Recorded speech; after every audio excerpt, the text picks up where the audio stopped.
Hello, it's me, Julian Greystoke. For those of you who are new here, I'm an indie author and also a YouTuber, obviously. This is my channel. But I'm also what some of us in the biz call a pantser. That is an author who writes by the seat of their pants. Everybody writes a little bit differently, and some people like to really plan it out, and at the other end of the spectrum there are people who don't plan anything at all. On that far end of the pantsing side of things, I'm maybe like here. I do have to know some things before I can start writing the story, but in general I just let it flow. I don't write anything down beforehand. I don't do any complicated planning. I just kind of have it all in my brain, and when it reaches a certain sort of critical mass, I start writing it. And I thought it'd be interesting to ask my viewers if they have questions that they have always wanted to ask a pantser. I didn't get a ton of questions, but I think I got enough that I can make a video out of it. Let's be real, the situation is kind of niche. Also, sorry if it's a bit dark in here and the lighting is a little bit weird. As usual, I'm working with what I've got, alright? If looking at me bothers you, just like put the phone in your pocket or listen to it while you're doing the dishes. This is not going to be a very visually intense episode. Alright, I'm just going to go down the list of questions. There's only one that I'm going to save to the end because I will say it's the most pointed, a little bit critical, shall we say, of pantsers, but everyone else was very nice and open to the idea of pantsing even if they themselves are not pantsers. That's the kind of environment I want to foster here on this channel. I'm not here to tell you how to write, I'm just here to tell you how I write and if any of my methods might also work for you. The laptop that I'm using below me just kind of creates this like horror movie kind of feel, like I'm about to tell you a ghost story. Just going in order, this first person asks, do you ever change the MC halfway through the story? What I mean is, do you suddenly love a secondary character more because they surprise you and it makes you want to rewrite the story from their perspective? I've always wanted to know if other pantsers have this problem. Has this ever happened to you, and how did you make it work? This has never happened to me. I don't know why, and I can't say like this is a universal thing. Maybe it happens to a lot of other pantsers, but this has never happened to me. Usually when I have my lead character or characters, I definitely have a feel for them. They have presented themselves the most strongly, and any side characters that come along, they might be interesting, they might be cool, but they will never like eclipse the main character for me, or at least it hasn't happened yet, and I've written quite a few books. So unfortunately for this person, I can't really share my experience with that because my main characters always stay my main characters. I love side characters, I love when they pop up and do interesting things, but I'm also just like happy for them to live as side characters. Now it is possible that maybe a side character could get their own book someday, but I've never switched midstream. Next question is, do you ever actively stop yourself from thinking ahead in your stories, or does writing without a plan purely come naturally? It comes naturally, and I would never stop myself. I'm always thinking ahead in my stories. I'm always thinking of different avenues that it could go down. I'm a big daydreamer, so I'll be like, ooh, I'll just be doing my thing, you know. I would spend a lot of my work day thinking about routes that my story could take. So not necessarily like nailing down these are scenes that need to happen, but thinking through scenes that I was planning to write that day, or thinking through scenes that I've recently written, going in all kinds of different directions in my head. Basically, my style combines a lot of like steps. So some people are like, well, pantsers are just plotters. Their first draft is just their plot. And I'm like, well, then I must have a very, very complicated plot because my first draft is like a whole story with meat. I just kind of combine the brainstorming stage, like the plotting stage. I combine it all together into the drafting stage. So thinking ahead in my stories is not something I have a problem with. A lot of times it gives me motivation because I'll be like, ooh, there's a scene that I thought of that now I'm really excited to write, and I have to get my characters there in a way that makes sense. This person says, I used to try pantsing before I figured out the level of plotting I needed to do beforehand, and I always ran into the problem that the story would change so much as I worked on it that the beginning needed to be scrapped and I had to just keep restarting. How do you deal with that? It's not a problem that I have. I have had to tweak my beginnings. I have had to change my beginnings because new information or ideas came out through the story, but I think my brain is just inclined to be a storyteller's brain, and so I naturally give things like a beginning, middle, and end. I naturally flow through a story, and I don't know really what else to credit except for that I just kind of naturally fall into those structures. And so my story, I know the beginning, I know the ending, like I said, at least the bare bones of the ending, and I usually know a couple of scenes that I probably want to include in the middle, although sometimes those scenes do get scrapped along the way. I usually have a vague idea of the emotional climax of the book, of the sort of action climax of the book. I've been separating the two of them lately, and I've been really enjoying that. And so I just kind of get there in a way that makes sense, and being very in the characters' heads and very grounded with the characters, I think helps me. I feel like a lot of this video is going to end up being me saying, like, I just do it and I don't know how. That's not very helpful. That's not very helpful. This is why a lot of pantsers don't make a lot of advice videos about how to pants, because I feel like many of us are like this. We're just like, we just do it, we don't know how it happens, but we tappy and suddenly book. Shrugging forever. I am glad though that this person found the level of plotting that works for them. I will never ever make anyone feel bad for wanting to plot, no matter how rigid they want to be about it, because I am just happy that they found a way to get their books out into the world. That's what I'm excited about, not how you got there. They also ask, you've said that you struggled with the year you participated in NaNoWriMo, and I always thought their setup would be easier for pantsers, because it always seemed to be designed for them. To me. To get 50K in 1 month, there isn't a lot of room for plotting, although I'm sure there's some planning beforehand. What was the experience like compared to how you normally write? I know a lot of plotters who do Nano just plot the month beforehand, like October is like their NaNoWriMo prep month. I think they have a name for it and everything. Some people do just use Nano for plotting. Like, you can use Nano for whatever you want. Make Nano your bitch, it doesn't matter. It's just the sheer volume of words that you're required to get out through Nano. Yes, it was roughly the same as I do any other book, but I never use like word goals or anything like that in my normal day-to-day writing. I don't care how many words I get out in a day.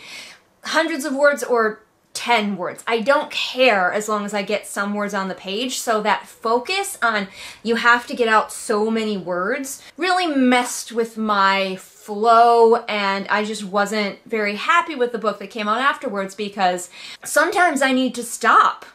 Like, sometimes I need to stop and think about a scene. If I am getting to a point where I'm like, I don't know what happens next, I stop a lot of the times and I'll come back to it later with fresh ideas after I've daydreamed about it for a while. But Nano doesn't really give you that opportunity. It's like you just have to get this many words out, especially if you're me. I'm the sort of person who like if you give me a bar where I can enter numbers and like the bar will go up, I am driven to do that. And so as a result, it was words, yes, but they weren't up to my normal standard. I still plan to go back to that Nano book eventually and have a look at it if I ever just feel like I have free time for that kind of thing. And maybe it's not as bad as I remember, but I feel like it was pretty bad. This person asks, how do you approach world building, especially in relation to your tip about building a world around the character? As in, what sort of aspects do you focus on? Do you make a separate world building section, etc.? So in a previous video, I mentioned that characters come to me first and I create a world for them.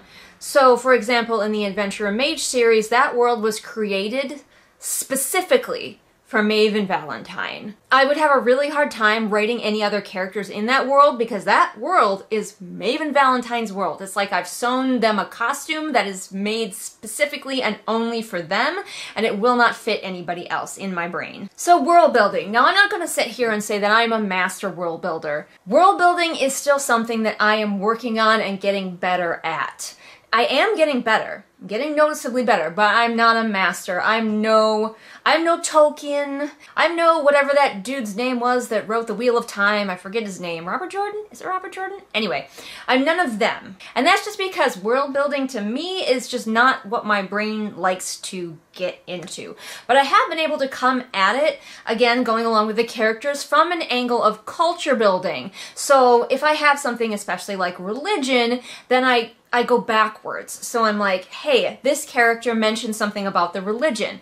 Why did that come to be? So I kind of just backtrack my world building. So if something happens in the story that needs a world building explanation, I then go back and go, well, why is that in this world? How did that come to be? It's like letting the world build itself, kind of, through the characters and their culture.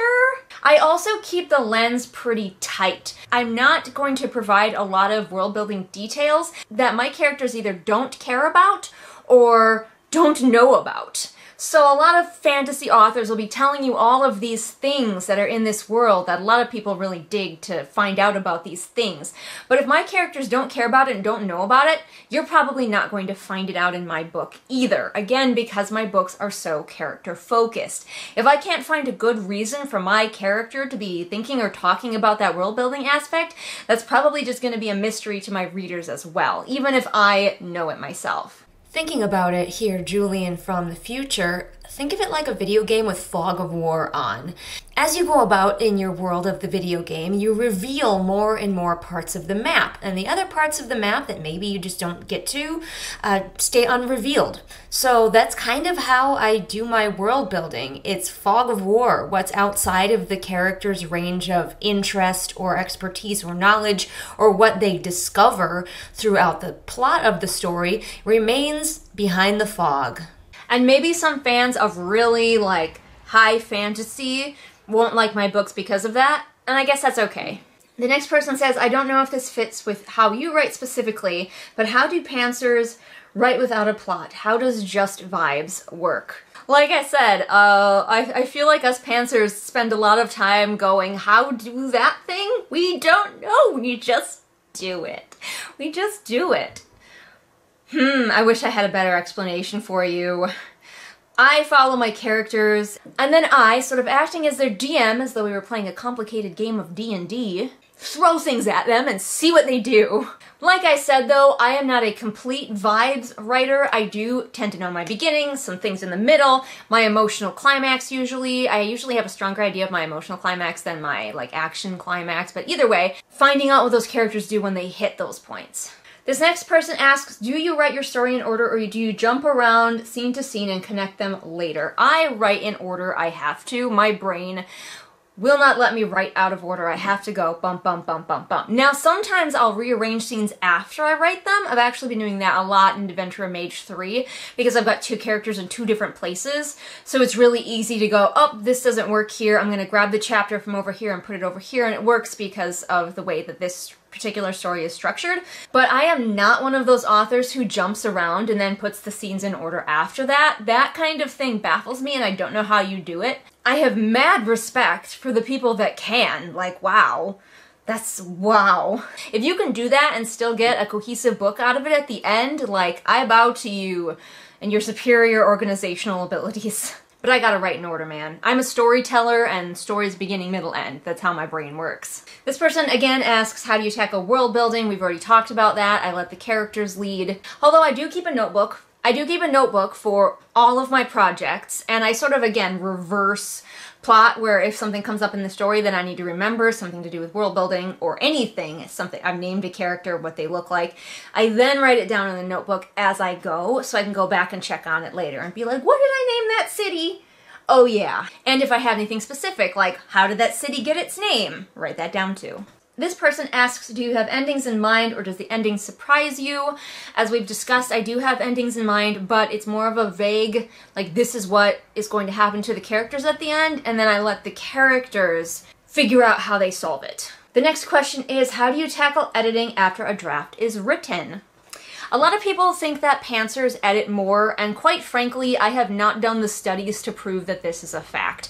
I kind of think that people pull this out of their asses because they're trying to look for a flaw in the pantsing method, but the way I see it, every author has to edit. Every single one of us. So why does it matter who has to edit more? Like I said, I legitimately have no idea if I have to edit more or less than anyone else. Usually after I go through it the first time, I have thought of several large changes that I want to make the story make more sense, and I write them down again in that notebook as I go. And then I correct those large changes. Then I usually have my alpha reader or readers, usually my husband and maybe like one other person I can snag to be an alpha reader, will go through it and they'll tell me again anything that's really not working, any big changes they want me to make the big changes. Then I go through looking for smaller stuff. Then I send it to my betas. Betas give me ideas. I make those changes. Then I probably go through it one more time to make sure that everything is flowing together. And then I send it to my professional editor. This person asks, at the end, do you perform a checklist identifying specifically what your midpoint, pinch point, push, inciting incident, etc. are in order to strengthen them or adjust the positioning? Nope. A lot of people probably have a problem with that. A lot of people probably think that I need to go through and figure out all of this, like, this is where this should fall, and this is where this should fall, and there should be so many beats between this and this. Fuck that, I don't do any of that. There was one more question, but I can't find it, and I don't know if it was on a video and I thought it was on the post that I made asking for questions, or if it was on that post and the poster deleted it, but I'm gonna try to paraphrase and remember what they said because I did want to talk about this a little bit. Saying that they generally like plotted books better than pantsed books, that pantsed books seem so aimless to them. Stephen King, famously a pantser, he sucks at ending. And this person basically said that all of the pants books that they have read, they found to be too flawed, and the plotted books they had read were better. And my main question to this is, how do you know which books you have read that were pantsed or plotted? Obviously, if it's a big name like Stephen King, and he famously is a pantser, then you know that. But unless you're talking to every single author of every single book you've read, you're making probably assumptions about whether the book was pantsed or plotted based on stereotypes. But here's the thing, even plotters are not safe from pitfalls that can catch all of us writers. We're going to go into the deep well of J.K. Rowling here because she is a plotter and also she's also famous. She's sort of like the YA fantasy Stephen King opposite. Anyway, as beloved as those books are to many, there are plot holes in them. Noticeable, sometimes large plot holes that we're willing to forgive because the book is still enjoyable. It just happens. It happens to all of us, whether we're plotters or whether we're pantsers. It's just a part of creating art. Art is not math. It is not rigid. Sometimes things have to be wibbly-wobbly. Sometimes there are issues. Anyway, I'm getting off track here. Basically, what I would say to this person is, how do you know that you've read a plotter or a pantser's book for sure? Have you asked the author of every book that you've read how they wrote it? Some people will claim, this is not the first person I've encountered who've claimed this, that they can always tell whether a book is plotted or pantsed, and the pantsed ones are always worse. But I'm here to say that I am highly dubious of this claim. I'd also be very curious to see what this person would think of my books if they could go into them without knowing beforehand that I'm a pantser. Would they peg me as a pantser? Alright, this is probably a super long video. I don't know how long I've been filming, but I'm probably going to run out of space on this memory card in a few minutes. Thank you so much to everybody who submitted questions. I hope some of my answers were helpful, even though a lot of them were just like shrug and staring off into the void. I'm sorry, I wish I could help you more, but sometimes it is just something that we just do and have no idea how it works. Which is why it's sometimes a struggle to give advice on how to pants a book. It's like being thrown into water and you just swim? Anyway, I hope this was enjoyable. You can check out my books linked in the doobly-doo as well as my social media. You can also find me over on Patreon where I keep you up to date on what I'm doing and what's going on. The patrons are the first ones to find out about pretty much everything going on in my life. And I will see all of you again next time with whatever it is I happen to be doing next time. Bye! Ohana means family. Family means nobody gets left behind or forgotten. Unicorn Jenny, Celia, SV, Taya, Alyssa, Rita, Deborah, My96, Afra, Melissa, AC, Swamp Goblin Waifu, Sophia, Merween, Kit, Light Julie, Belle, Patrick, Anne Sophie, Callison, Ray, Shelby, Zaire, Jesper, Rennie, Scribbling Cat, Savvy, Jenny, Amanda, Lisa, and Sarah. Fun fact, y'all, I used to be able to write down all of your names on a note card to read them off, but now you take up an entire notebook page. Y'all are awesome, and I appreciate you. Let's kick out the windows, let's write on the walls, climb over the fences, run down the halls. In the light dying, we'll rage and fight, go kicking and screaming into that good night.